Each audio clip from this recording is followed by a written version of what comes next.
everyone, I am Rebecca from ChemKnits, and here on our channel we have shown many ways to get beautiful gradient yarns, from dyeing a pre-wound ball of yarn or making your own sock blank and then dip dyeing it.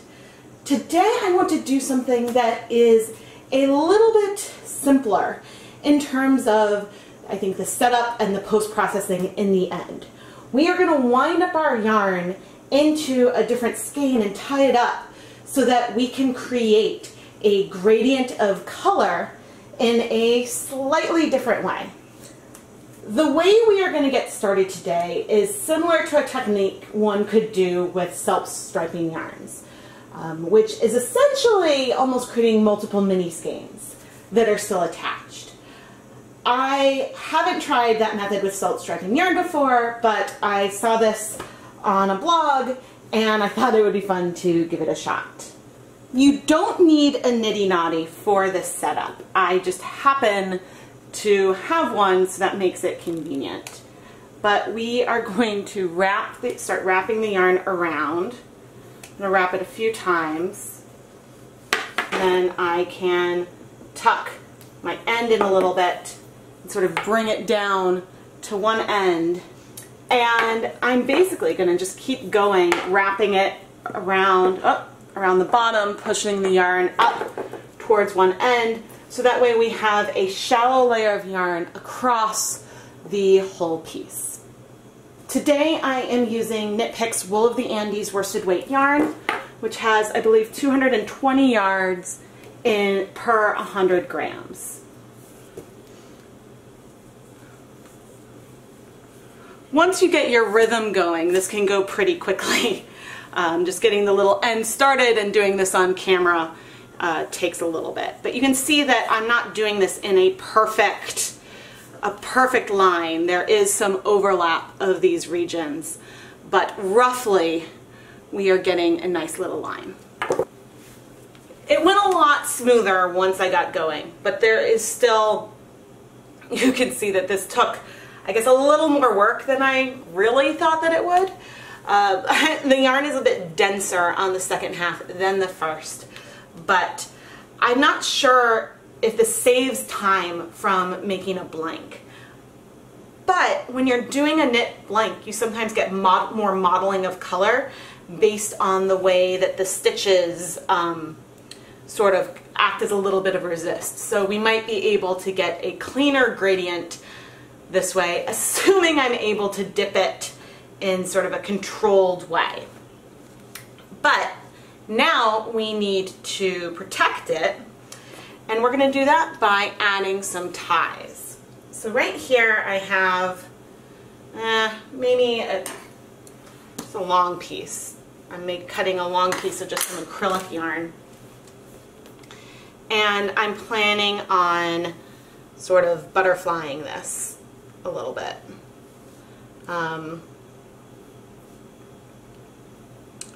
Just to kind of keep things from becoming a tangled mess. I'm sort of going to weave this, and I should have started with more slack on that side. This is what happens when I make things up as I go along. Okay.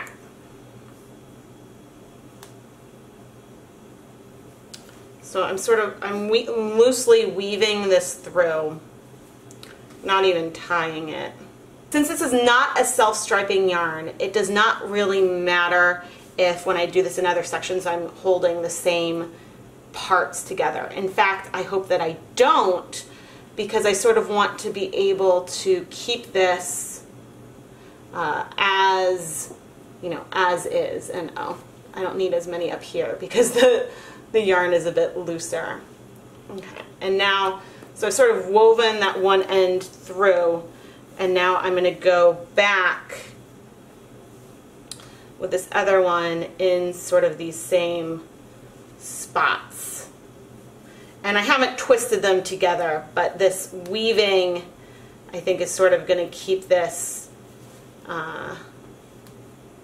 will give this a little bit of structure and lightly be like a butterfly tie. And under.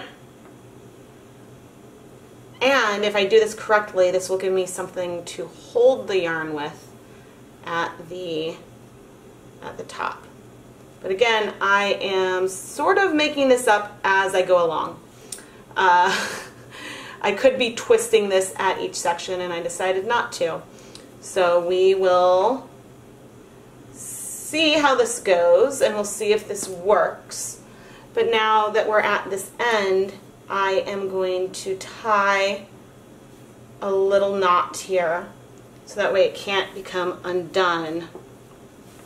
But I don't want to like pull on it too much, because you could pull and make this a lot tighter. But I think that I'm planning to do this 2 or 3 more times. Once on this side and then twice on the other side. And then we'll take the yarn off the niddy noddy and see if things remain ordered or not. Here's a bit of a closer look at my weaving. I have just finished adding the other 3 ties. So there's a total of, I guess, 4 of these sort of woven butterfly-ish ties. And now I'm going to go and remove this from the niddy noddy. I'm going to do that by, oh, well, that's the end cap. That was not quite what I had in mind.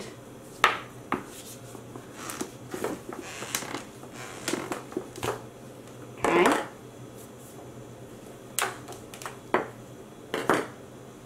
And let's see about slipping this through without making a mess of things.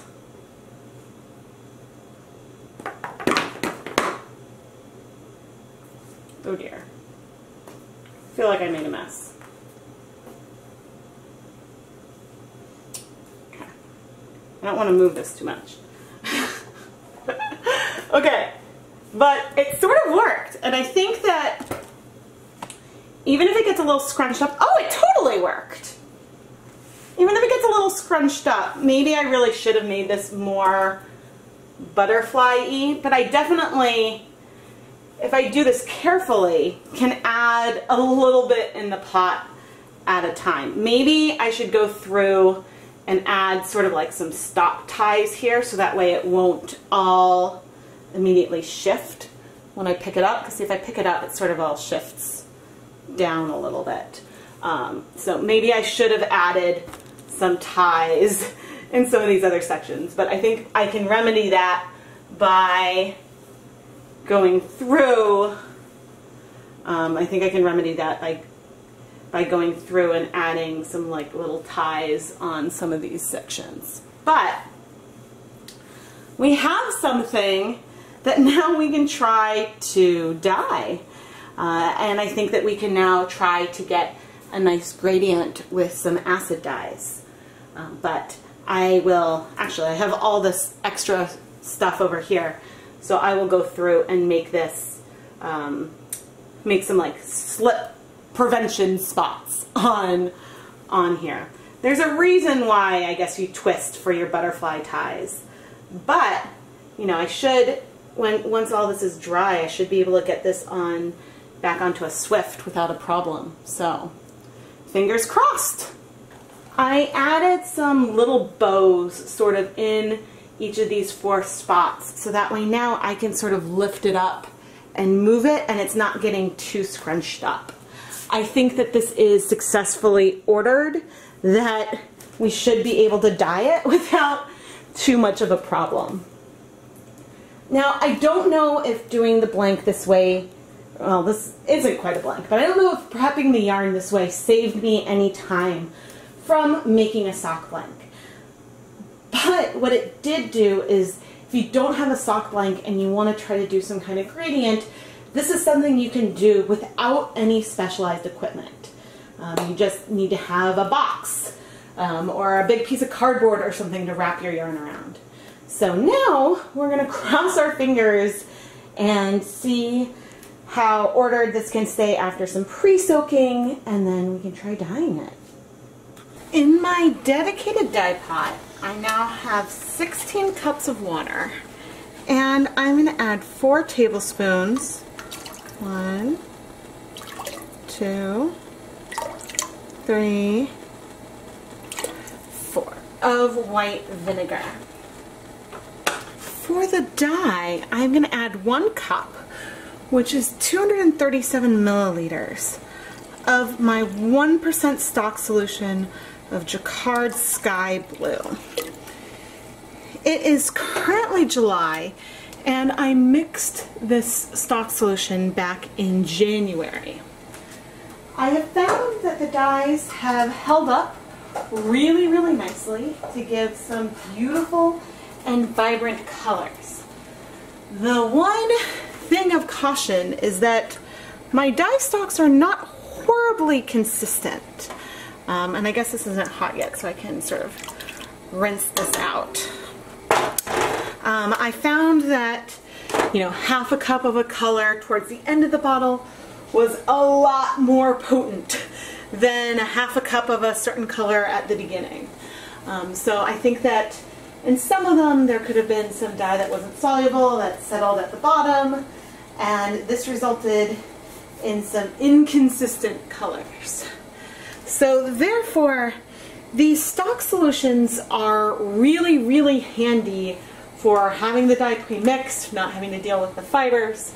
But if you're looking for consistency of color, you do want to make sure things are thoroughly mixed and that you really shake the bottles before you use them. Nevertheless, I am excited to sort of oomph up this sky blue. It looks like that, you know, we might have some deep saturated tones, and we're not going to see color breaking. I haven't played with a Jacquard mixture yet that does break, but we should get, you know, a deeper blue to a lighter blue gradient from our dip dye. I pre-soaked the yarn in plain tap water, and to be honest, it kind of binned itself. I squeezed out some of the excess water, but you can see, especially on the bottom, how it is hanging a bit. I think that we can still get some kind of cool gradient. It's just maybe it should have been more towards the end. But anyway, the proof will really be when we go to unravel this and see what our skein looks like. But let's give this a shot and start dip dyeing. I'm slowly adding the bottom. Let's see, we've got some that's been in there longer. Less and less time. Back up. There's a lot of dye in here, so there's no reason why I have to let all of the dye absorb. But let's get some color on the end.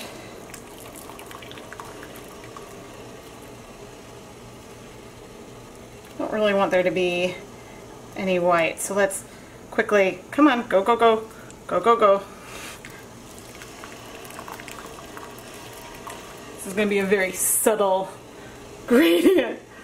So I'm actually pretty happy with the color that I have on the top, but there's still a lot of dye in here.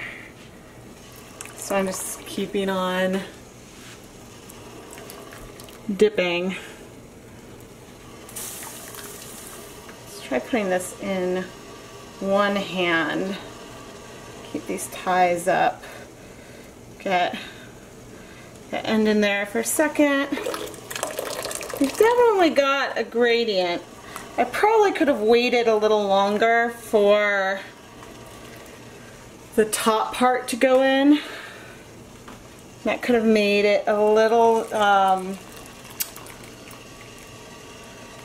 that could have made that a little more of a pastel, but I still think that there could be some paler specks from where it's being held up by the ties. Let's get that intermediate in a little more up. Yeah, because now at this stage there's a lot less color in the pot.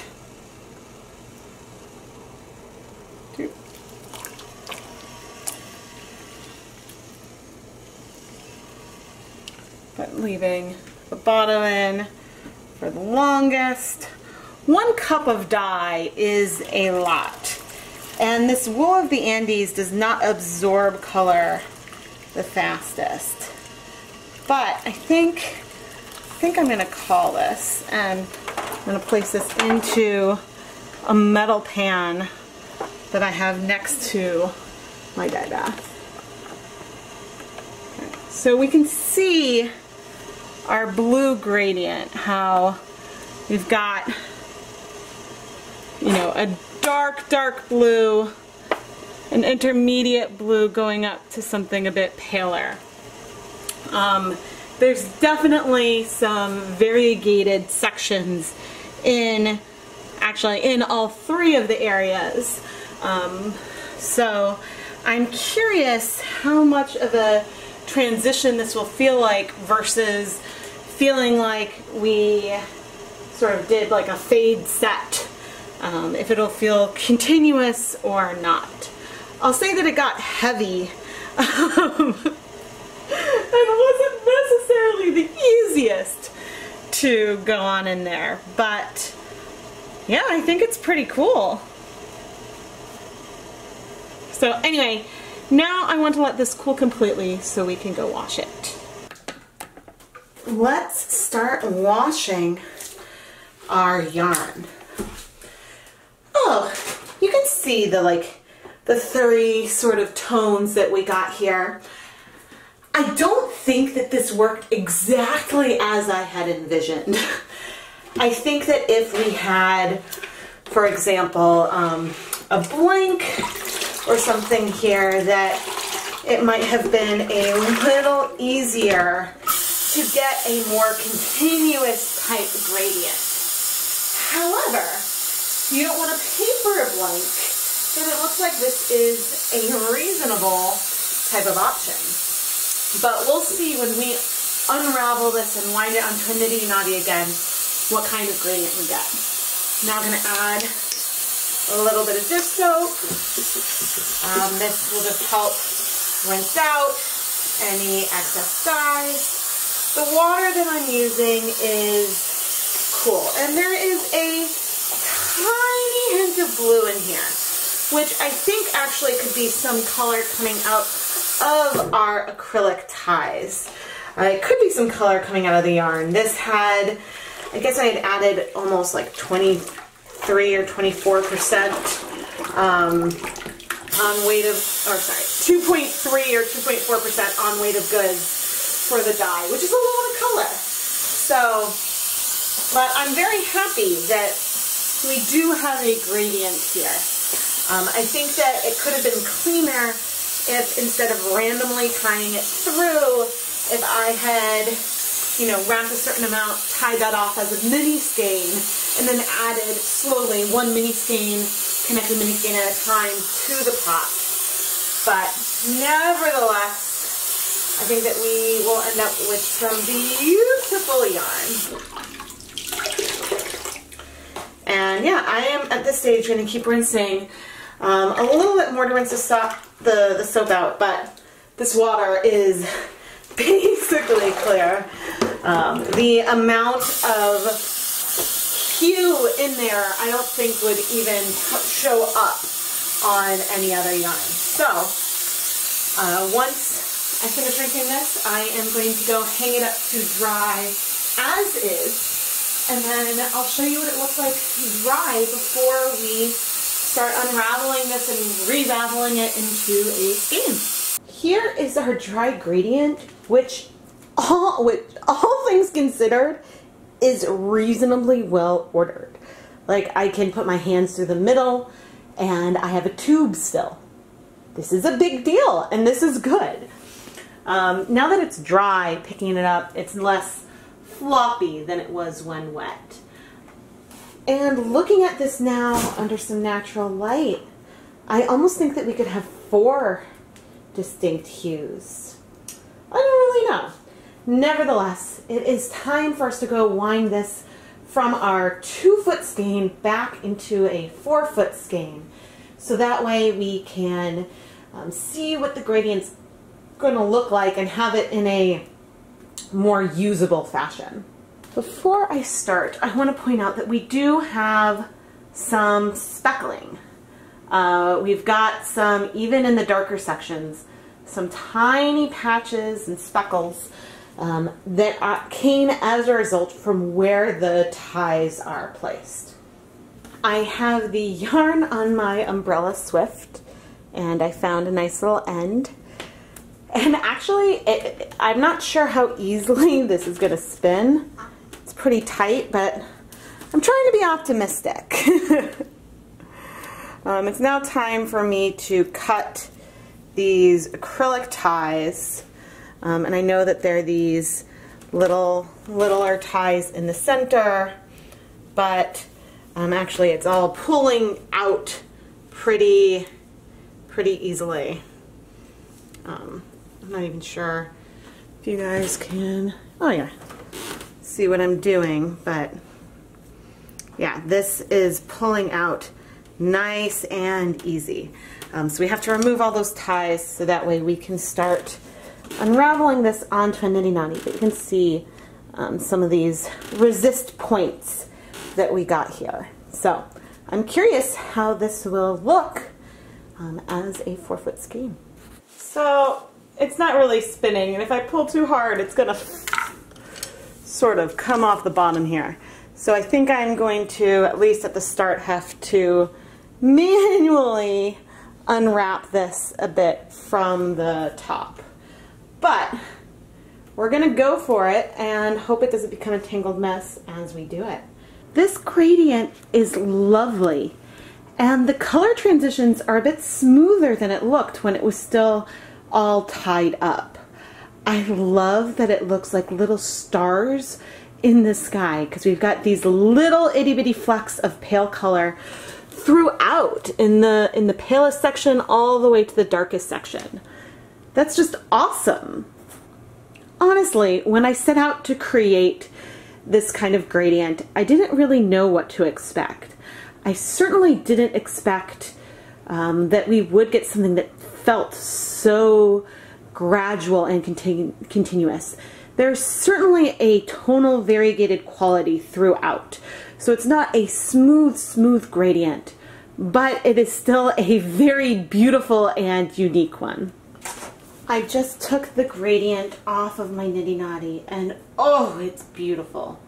Absolutely beautiful. Now I'm just tying the other end around so that way I can twist it up. I wasn't sure if I would feel the need to go and wash this again, if it felt too kinked or anything from being tied up the way it was before, but the yarn is fluffy and perfect. Like, I love it, and this would make a number of beautiful different projects.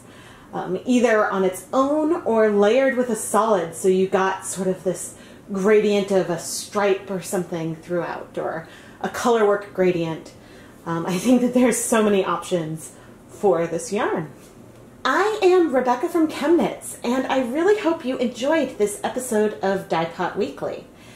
Don't forget to give the video a like and to subscribe to the ChemKnits Tutorials YouTube channel so you never miss an episode. And if you would like to get sneak peeks of new techniques, new videos that are about to come out, check out the ChemKnits Patreon. Patrons can get access to exclusive behind-the-scenes sneak peeks. I'll do a live stream while I am filming part of a Dyepot Weekly episode, so you can get an unfiltered, unedited look at what I am working on. And maybe you see a little more of the frustrations, or you might see exactly how long something actually takes me. You can find a link to the Patreon in the video description and in the iCard. Thank you so much for watching.